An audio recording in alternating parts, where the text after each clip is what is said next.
안녕하세요. 즐거운 금요일입니다. 날씨가 많이 쌀쌀해졌습니다. 감기 조심하시기 바랍니다.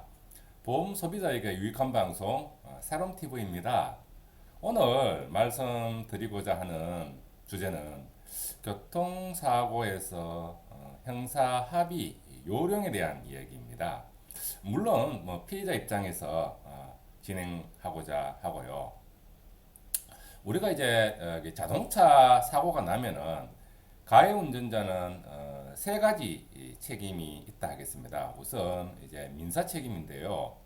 민사 책임은 가해 운전자가 자동차 보험에 가입이 되어 있다면 피해자는 그 보험사로부터 치료비와 합의금을 손해를 본 한도 내에서 무한으로 보상을 받을 수 있으니 큰 문제 없을 듯하고요.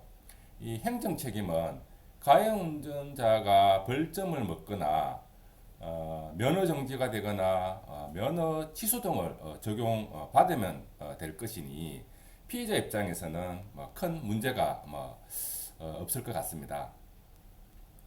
하지만 가해자의 형사 책임이 발생이 되는 경우에는 가해 운전자가 형사 책임으로서 벌금에서 징역까지 징역 실형까지 받을 수 있게 될 텐데 그것을 감경받기 위해서 피의자에게 형사 합의를 요청해 올 텐데요. 그때 이제 가해자와 피해자 간 형사 합의 문제가 발생된다 하겠습니다. 일명 개인 합의라고도 하지요. 그때 피해자는 스트레스 받는 일이 발생되는 것이죠. 모든 사고가 다 형사 책임이 발생되진 않습니다만 다음의 사고 유형은 형사 책임이 발생이 된다 하겠습니다. 아시는 바와 같이 사망 사고나 뺑소니 사고 그리고 12대 중과실 사고이면서 인사사고인 경우 여기까지는 일반적으로 알고 있는 내용일 거라고 생각을 하는데요. 거기에다가 중상해 사고 좀 생소하죠. 이 피해자가 중상해에 해당이 되면은 이 12대 중과실 사고가 아닌 일반 사고이어도 가해 운전자에게 형사 책임이 발생된다 하겠는데요. 이 중상해는 진단 주소하고는 무관합니다. 또 의사 선생님도 중상해에 대해서 잘 모르시는 분이 있는 듯 하고요.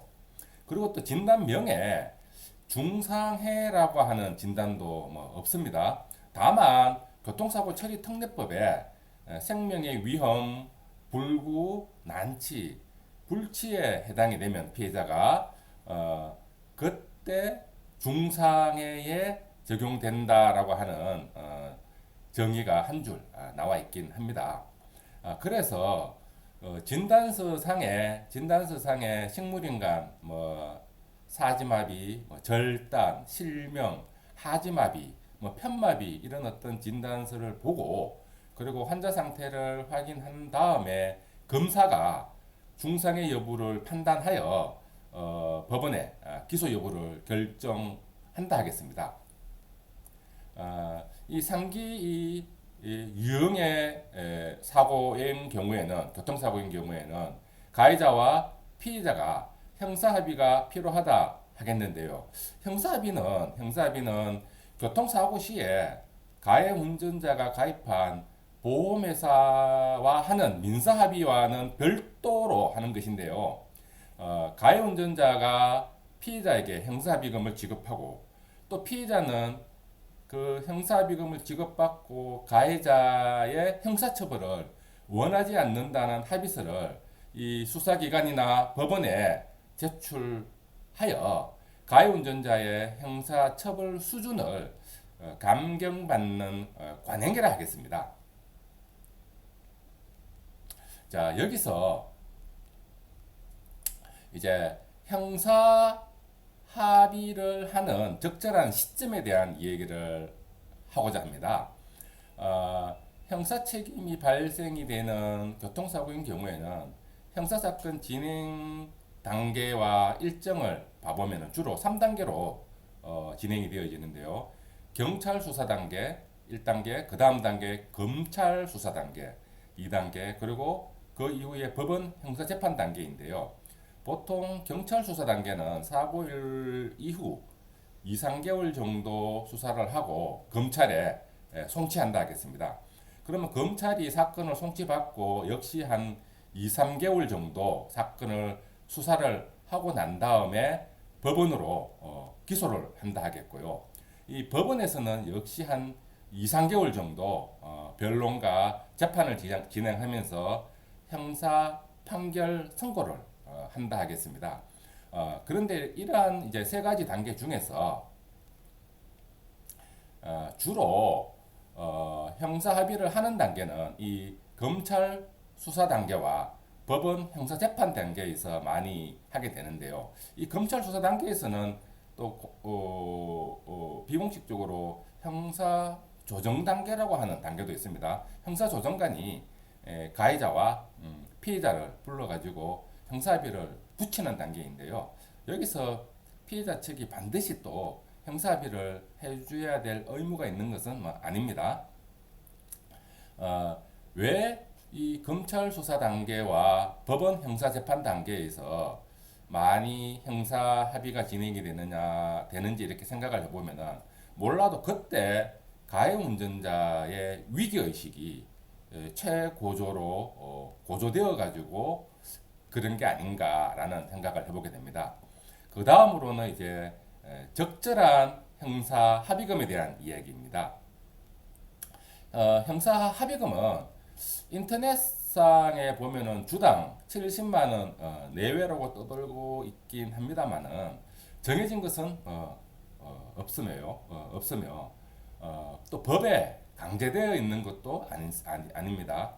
물론 가해 운전자가 월세 산다, 신용불량자다, 파산 상태다, 이런 이유로 하면서 배째라고 하면은 형사합의를 강제할 수 있는 방법은 없습니다.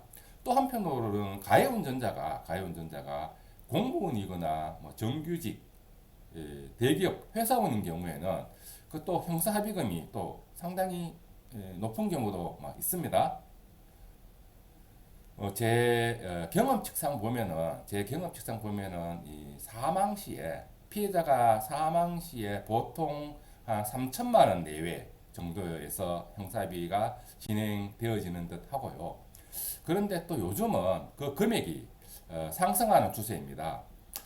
이유는 운전자 보험에서 형사합의 지원금 가입 금액이 1억 5천만 원까지 상품이 나와 있어서 그런 듯한데요. 이런 분위기에서는 우리 보험 소비자는 운전자 보험 가입 시에 형사합의 지원금 가입 금액을 1억 5천만 원까지 가입하시는 게 맞아 보입니다. 자, 그러면 이제 피해자 입장에서는 형사비금을 어느 정도에서 하는 게 적절하냐라는 부분에 대한 이야기를 다시 돌아가면은 가해 운전자가 운전자 보험에 가입을 했는지 여부를 확인해 볼 필요가 있겠습니다. 그리고 또 가입을 했다면은 가입 금액이 얼마인지를 확인 후에 그 최소 그 운전자 보험 형사합의 지원금 가입 금액 이상으로 형사합의해 주는 것이 바람직하다 하겠습니다. 이유는 가해 운전자는 피의자와 형사합의를 하고 형사합의금을 피의자에게 지급한 이후에 지급한 형사합의금을 자기가 가입한 운전자 보험사에 청구해서 받을 수 있기 때문입니다. 그리고 이제 피해자 입장에서 가해자가 사정을 해서 가해자에게 형사합의를 해주게 될 텐데, 물론 피해자로서는 가해자가 용서가 되지 않겠지만 가해자 사정을 봐줘서 형사합의해 주고 난 다음에 그 형사합의해 줬던 금액을 나중에 이제 피해자가 가해자가 가입한 보험회사하고 민사합의 또는 민사 판결을 받을 때 그 지급받았던 형사합의 금액만큼 보험회사에서 공제하겠다라고 덤빌 수 있습니다. 민사합의금과 민사 판결금에서 지급받았던 형사합의금이 공제된다면은 피해자 입장에서는 형사합의해 줘야 될 이유가 없는 것이죠. 이런 상황에서 또 한 번의 피해자는 억울한 피해를 입게 된다 하겠는데요. 이런 불이익한 상황을 예방하기 위해서 형사합의서 작성을 지혜롭게 해야 하겠습니다. 형사합의서 작성 요령을 제가 설명을 드릴 텐데요. 앞에 두 가지는 잘못된 형사합의서 작성 사례이고요. 세 번째 사례가 바람직한 형사합의 작성 요령인데요. 말씀드리고자 합니다. 우선 첫 번째 경우에는 형사합의서에 피해 보상금으로 형사합의금 3천만 원을 지급받고 가해 운전자의 형사적 처벌을 원하지 않습니다. 라고 기재를 한다거나 또는 민형사상의 가해자와 피해자가 원만히 합의하고 3천만 원을 지급받고 가해 운전자의 형사적 처벌을 원하지 않습니다. 라는 취지의 내용을 포함을 하는 경우에는 그 이후에 민사합의를 형사합의 이후에 민사합의를 하게 되지요. 민사합의를 할 때와 또 민사 재판 시에 그 자동차 보험회사에서는 피해자가 받은 형사합의금 일체를 전액 공제 주장하는 사례라 할 수 있겠습니다. 두 번째인 경우에는 이런 경우에도 이제 많죠. 민사 손해배상금과는 별개로 순수 위자료로 3천만 원을 지급받고 형사 합의서를 작성을 하고 가해 운전자의 형사처벌을 원하지 않습니다라는 형사 합의서를 작성하는 경우에는 향후에 민사소송 판결 시에 또는 민사 합의서에 민사 위자료금을 책정받을 텐데요. 민사 위자료금을 책정받을 시에 그 감액 사유로 작동될 수 있다 하겠습니다. 그럼 바람직한 형사합의서 작성 요령은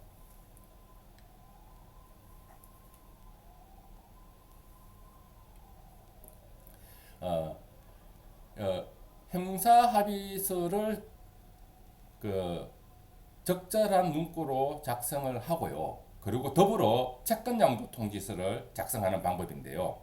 법률상 손해배상금의 일부로 형사합의금 3천만 원을 지급받고 가해 운전자의 형사적 처벌을 원하지 않습니다라는 취지의 형사합의서를 작성하고 동시에 작성된 형사합의서와는 별도로 채권양도 통지서를 작성하여 형사합의금에 대한 채권을 가해자로부터 피해자가 양도받고 가해 운전자가 가입한 자동차 보험회사에 이를 통지한다는 내용을 기재하는 방법이 합리적인 형사합의서 작성 요령이라 하겠습니다.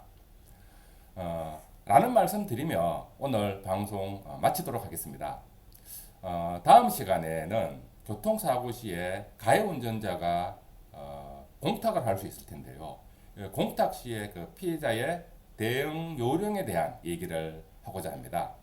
그럼 다음 시간에 또 새로운 시선으로 바라보는 보험사고를 시청자 여러분과 함께 논의하도록 하겠습니다. 감사합니다.